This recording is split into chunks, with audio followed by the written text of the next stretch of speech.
Sign here, Mom. You don't own this house anymore. Daniel's voice was calm, almost rehearsed, like he had practiced that sentence in front of a mirror before saying it to me. I looked down at the stack of papers in front of me, neatly aligned on the polished oak table I had bought 32 years ago with my husband, back when this house was nothing but a dream and a mortgage we were terrified we couldn't afford. The afternoon light streamed in through the kitchen window, catching the dust in the air, making everything feel slower than it should have been, like time itself was hesitating. I didn't reach for the pen right away. Instead, I glanced up at him. My son, the same boy who used to run through this very kitchen in socks that never matched, who once cried because he thought thunder meant the sky was breaking. Now he stood across from me, shoulders squared, eyes steady, but not quite meeting mine for too long. Beside him, Sophia stood with her arms folded loosely, her posture relaxed in a way that felt practiced, controlled. She gave me a small smile, the kind that didn't quite reach her eyes. "It's just paperwork," she said softly, tilting her head as if she were speaking to someone fragile, someone who needed things simplified. I let my fingers rest lightly on the edge of the table. The wood was warm under my skin. I remembered sanding it myself one summer afternoon, Daniel helping me for exactly 10 minutes before losing interest and running outside. "I thought the house was still in my name," I said, my voice even, almost gentle. Daniel exhaled through his nose, a quick breath. "It was, Mom. But we transferred it a few weeks ago. You signed the documents." I looked at him then, really looked, and for a moment, I saw something flicker behind his expression. Not guilt. Not quite. More like discomfort. Like he was standing somewhere he didn't fully understand. "I don't remember signing anything," I replied. Sophia stepped forward just slightly, close enough that I could smell her perfume, something light and expensive. "You've had a lot on your mind lately," she said. "After everything that's happened this year, it's understandable." Her words were soft, sympathetic, perfectly chosen. If someone else had been sitting where I was, they might have believed her. I picked up the pen. It felt heavier than it should have. For a brief second, the room went quiet. No ticking clock, no hum from the refrigerator, just the sound of my own breathing, steady and controlled. I turned the first page. My name was there, printed neatly. Beneath it, a signature that looked almost like mine. Almost. The curve of the M was slightly off. The tail of the last letter too sharp. Small things. Things most people would never notice. I let my thumb trace the edge of the paper. "And this means," I said slowly, "that the house belongs to you now?" Daniel nodded. "To us," he corrected, gesturing lightly towards Sophia. She smiled again, this time a little brighter, as if the word us mattered more than anything else in the room. I nodded once, as if I were absorbing it all, as if I were just now beginning to understand. The truth was, I had understood 3 days ago, but they didn't know that. Not yet. I lowered the pen to the paper, right beneath the signature that wasn't mine. My hand didn't shake. It didn't hesitate. I signed my name carefully, each letter deliberate, controlled, exactly the way I had written it for decades.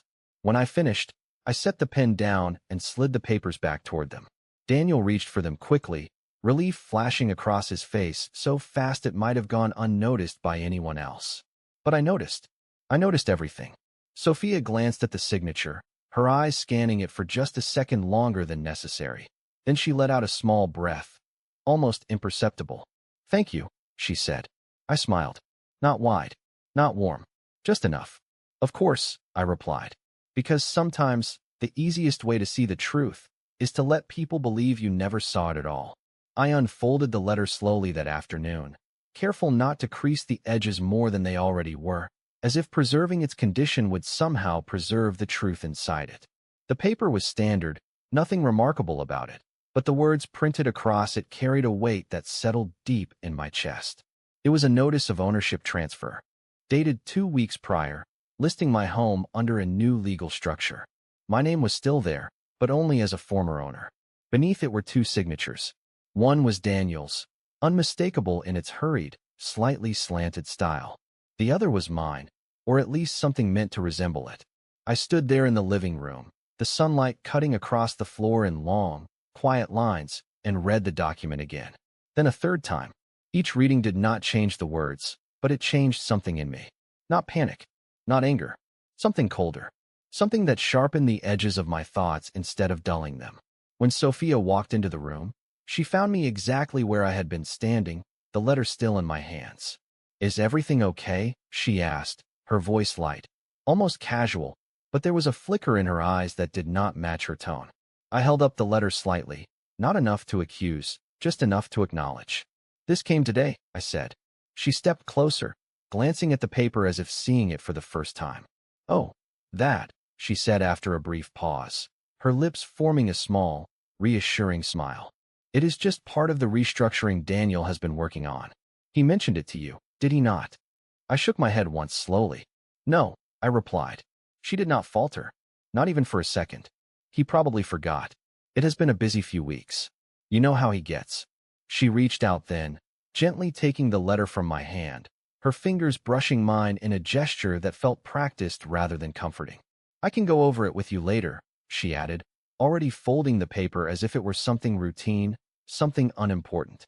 I watched her do it, watched how easily she handled something that should not have been hers to manage. "There is no rush," I said quietly.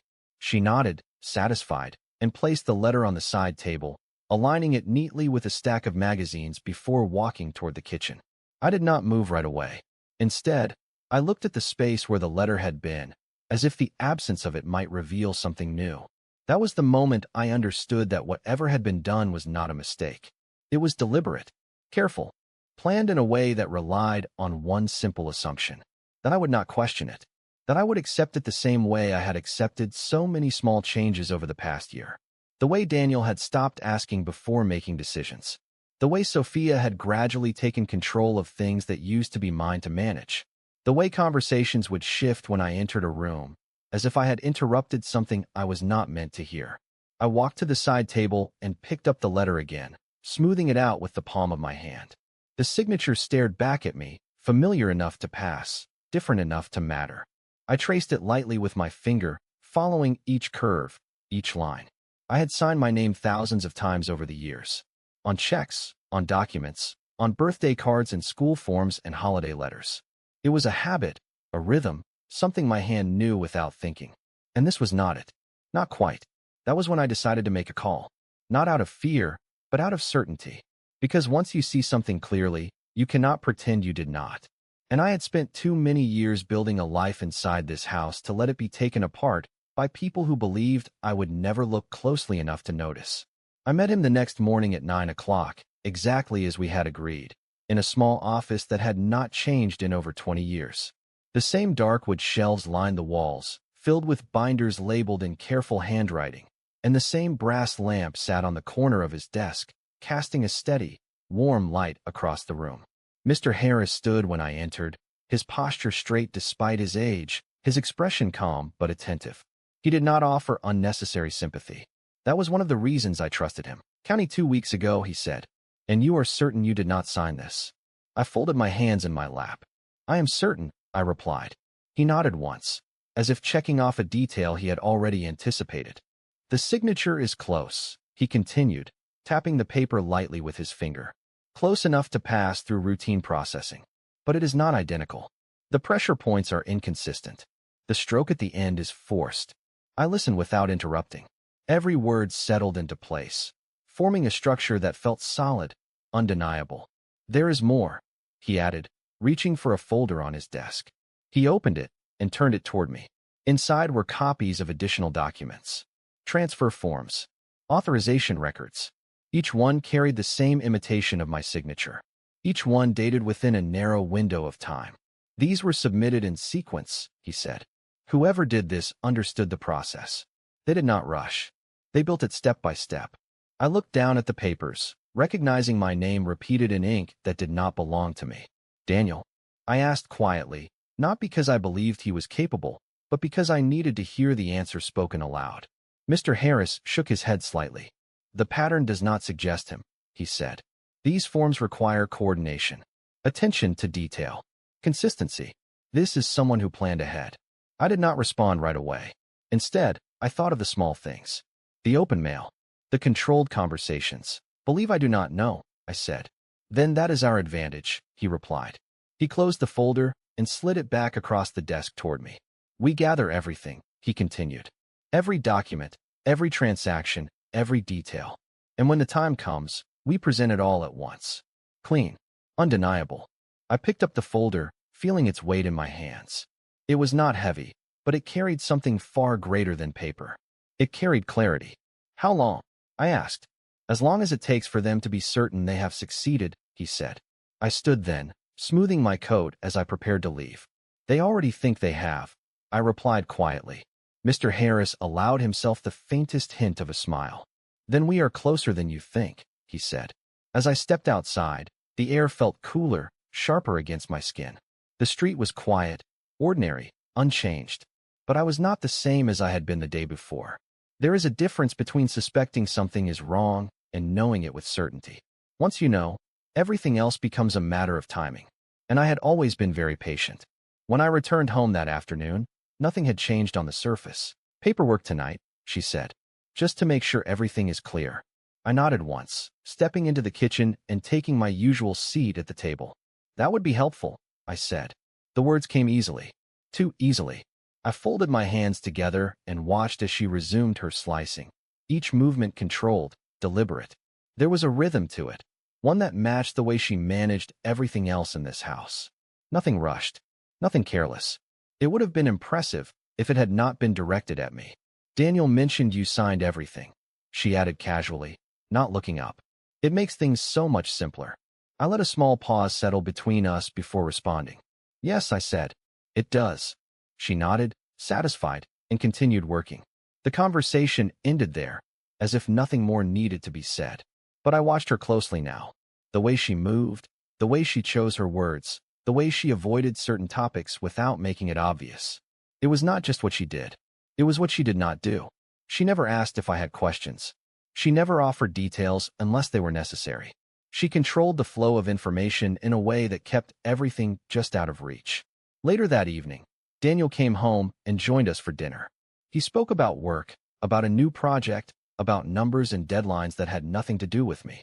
I listened, nodding when appropriate, responding when expected. The routine was familiar, almost comforting in its predictability. But beneath it, there was a current I could now feel clearly. When I mentioned the paperwork, just briefly, his response was immediate but shallow. It is all taken care of, Mom, he said, reaching for his glass of water. You do not need to worry about any of it. Sophia placed a hand lightly on his arm, a small gesture that seemed affectionate but carried something more. A signal, a reassurance. He relaxed slightly under her touch, as if that was all he needed. I looked at them both, sitting across from me at the table that had once been the center of everything we were as a family. And for the first time, I saw the pattern without interruption. He trusted her completely, and she relied on that trust more than anything else. After dinner, I excused myself early, saying I was tired. That part, at least, was not a lie. I climbed the stairs slowly, my hand resting lightly on the banister, feeling the familiar grooves worn into the wood over the years. In my bedroom, I closed the door quietly and sat on the edge of the bed. The house was still. From downstairs, I could hear the faint murmur of their voices, low and indistinct. I did not try to listen. I did not need to. Instead, I opened the folder Mr. Harris had given me and laid the documents out carefully across the bedspread. Each page told part of the same story, a story they believed I would never read. I picked up one of the forms and studied it again, tracing the false signature with my eyes. Then I set it back down and reached for my phone. There were a few more calls to make, a few more pieces to put into place. Because if they were going to build something behind my back, then I would let them finish it. I would let them believe it was complete. And when they were done, when they were certain there was nothing left for me to see, that was when I would show them exactly how much I had understood all along. The next 2 days passed without interruption, which was exactly what I needed. Nothing dramatic. Nothing that would force their hand too soon. Sophia continued moving through the house with the same quiet authority, adjusting small things, organizing drawers that did not need organizing, answering calls in low voices that always ended when I entered the room. Daniel followed his usual routine, leaving early, returning late, carrying the weight of his work with him like a shield that kept him from looking too closely at anything else. And I played my part. I asked simple questions. I accepted vague answers. I moved through the house as if it still belonged to me, not because I believed it did, but because they believed I still believed it did. That distinction mattered. On the third morning, I left the house just after 8, telling Sophia I had a doctor's appointment.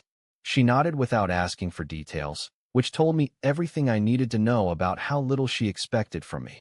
Now, I drove 10 minutes down the road to a small branch bank I had used years ago, long before Daniel had taken over most of the financial decisions.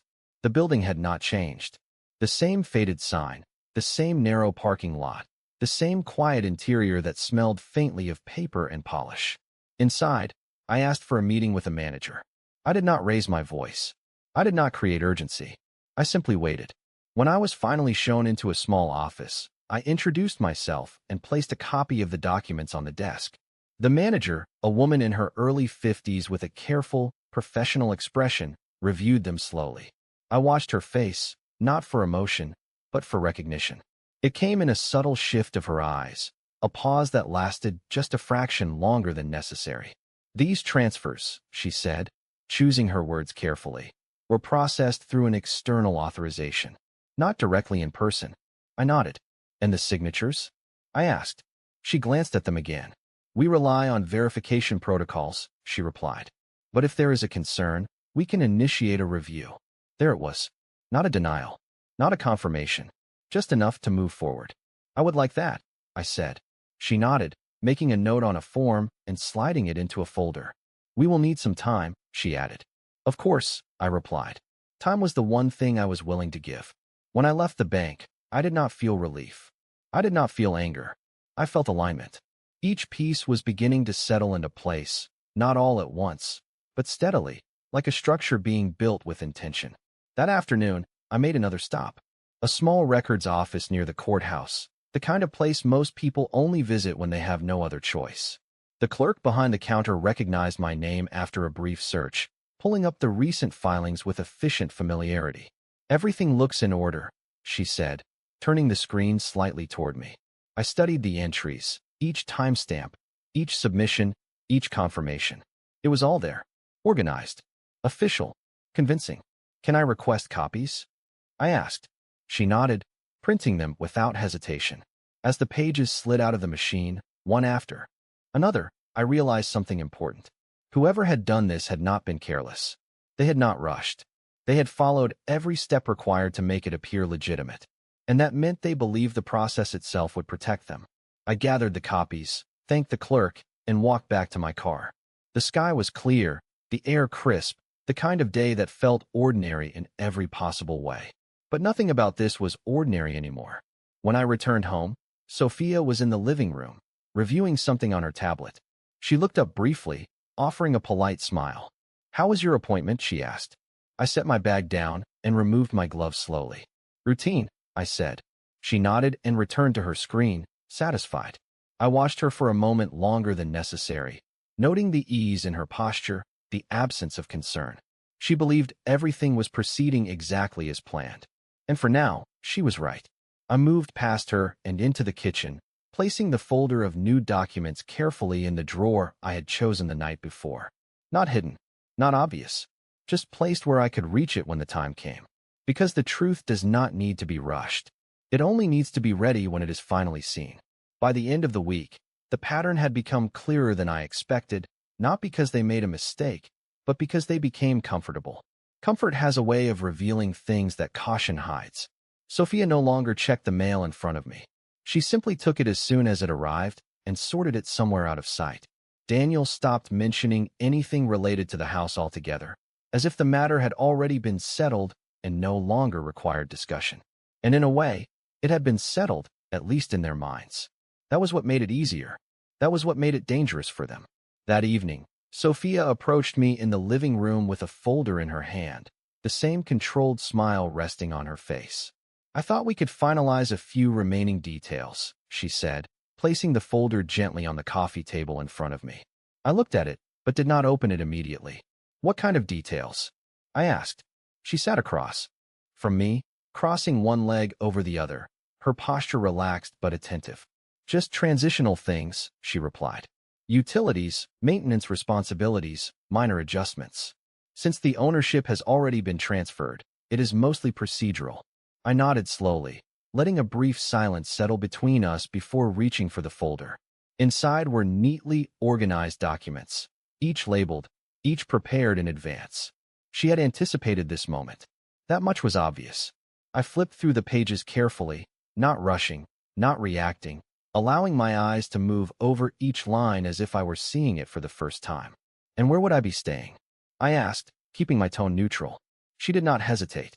We have been looking at a few options, she said. There is a very nice senior community about 20 minutes from here.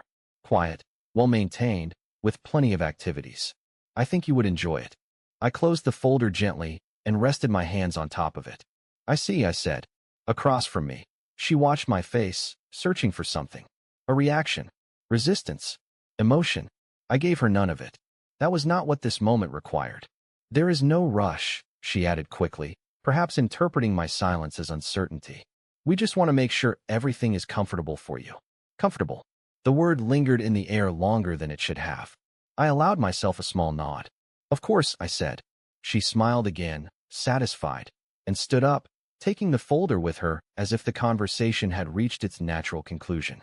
From the kitchen, I could hear her making a call, her voice lowered, her tone precise. I did not need to hear the words to understand the message.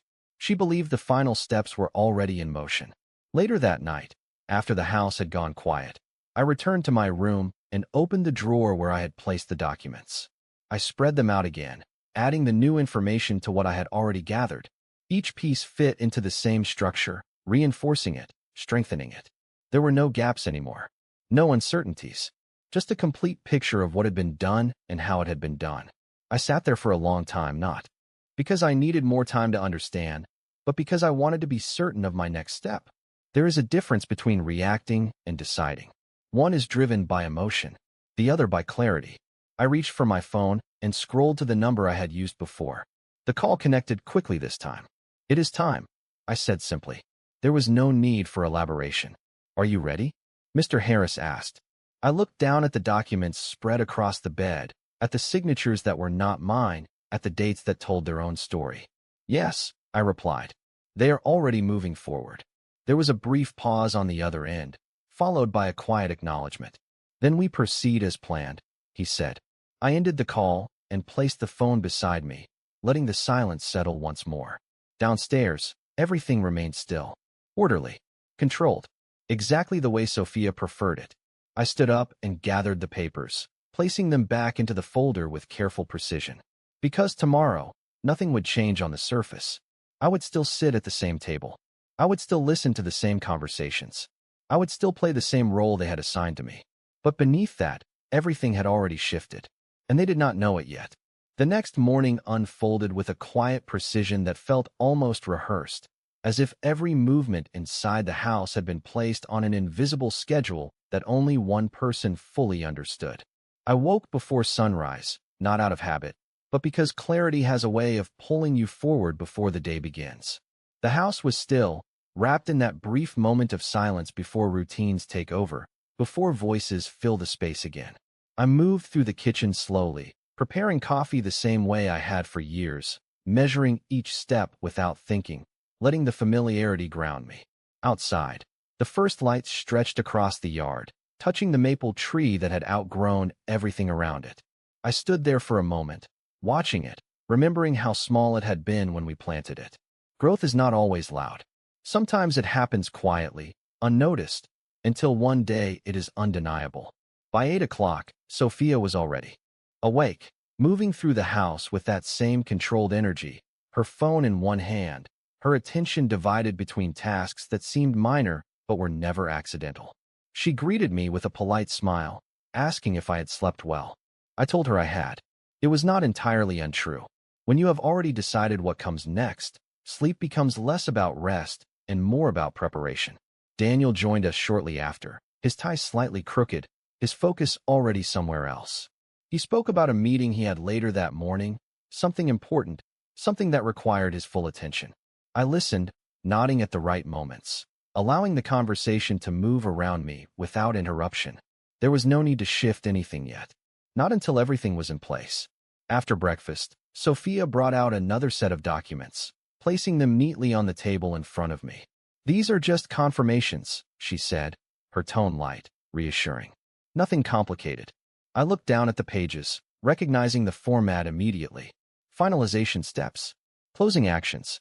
The kind of documents that signal the end of a process rather than the beginning of one.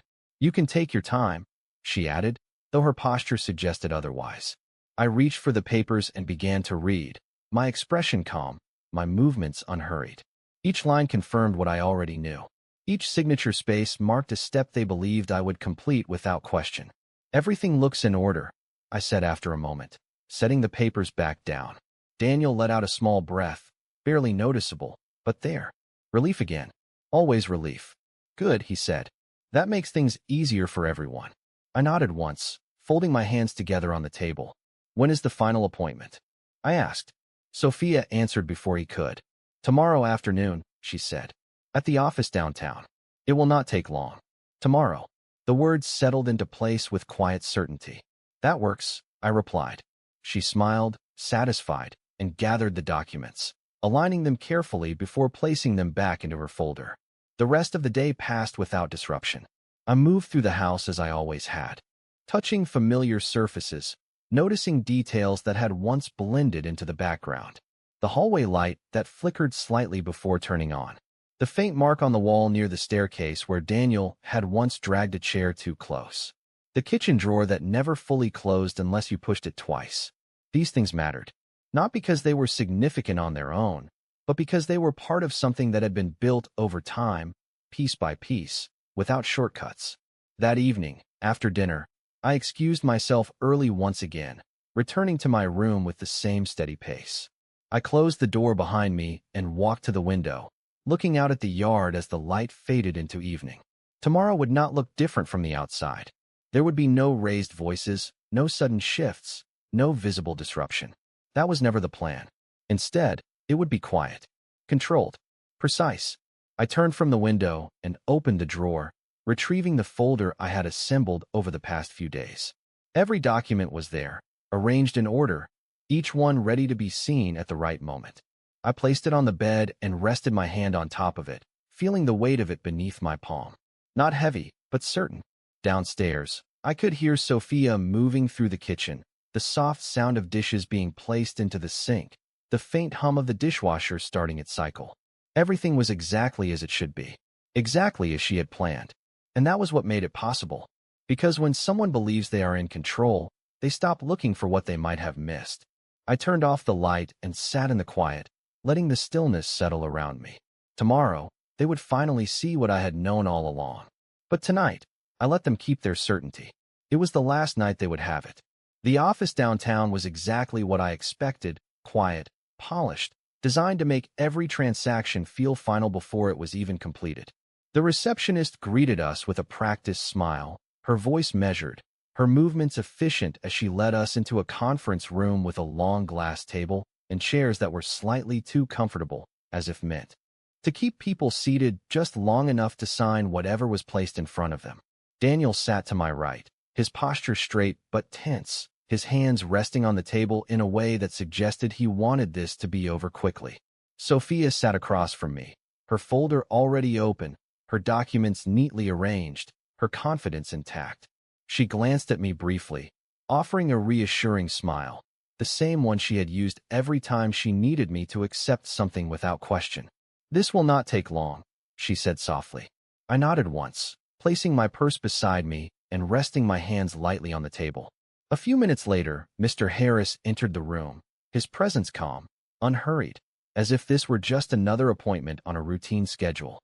Sophia's expression shifted for the briefest moment, a flicker of recognition followed by something sharper, more alert. "I was not aware we needed additional counsel," she said, her tone still polite, but no longer as relaxed. Mr. Harris took a seat beside me without responding directly, placing a folder on the table and opening it with deliberate care. "We are here to ensure everything is properly reviewed," he said evenly. The documents were placed in front of us, one by one, each page aligned, each signature space clearly marked. Sophia leaned forward slightly, guiding Daniel's attention to the areas that required his focus, her voice low and precise as she explained each step. "Just standard confirmations," she said. "Everything has already been processed." Daniel nodded, picking up the pen, ready to move forward. Before we proceed, Mr. Harris said calmly, his voice cutting through the moment without raising in volume. There are a few details that require clarification. The room shifted then, not dramatically, but enough. Daniel paused, the pen hovering just above the paper. Sophia's smile did not disappear, but it tightened slightly at the edges. What kind of details? She asked. Mr. Harris turned one of the documents toward them, tapping lightly on the signature. This authorization was filed under Margaret Collins, he said. However, the signature does not match her verified records. Daniel frowned, looking from the paper to me. What does that mean? He asked. I did not answer immediately. Instead, I reached into my purse and removed the folder I had carried with me, placing it on the table with the same care Mr. Harris had used moments before. I opened it slowly, revealing copies of every document, every record, every timestamp that told the full story. It means, I said quietly, my voice steady, that I never signed any of these. The silence that followed was not empty. It was full of realization, of recalculation, of something unraveling that had once seemed secure. Daniel looked at the papers again, this time more carefully, his expression shifting as he compared the signatures, as he began to see what had always been there. That is not possible, he said, though his voice carried less certainty than before. Sophia leaned forward, her composure still intact, but her movements sharper now, more controlled. There must be some misunderstanding, she said. Mr. Harris slid another document across the table, this one marked with official verification. There is no misunderstanding, he replied. These filings show a pattern of unauthorized execution. The dates, the processing methods, the inconsistencies in the signatures. It is all documented. Daniel's eyes moved to Sophia then, searching, questioning. For the first time, she did not immediately meet his gaze. It was only a fraction of a second, but it was enough. Enough to shift everything. I folded my hands on the table, watching them both, not with anger, not with satisfaction, but with clarity. You believed everything had been taken care of? I said to Daniel. You believed what you were told. He swallowed, his grip tightening slightly around the pen he still held. Mom, I did not know, he said quietly. I nodded once. I know, I replied. And I did, because this was never about what he knew. It was about what had been done in the space between trust and control. Mr. Harris closed the folder in front of him, his movements calm, final. At this point, he said, no further transfers will proceed until this matter is formally reviewed. The meeting ended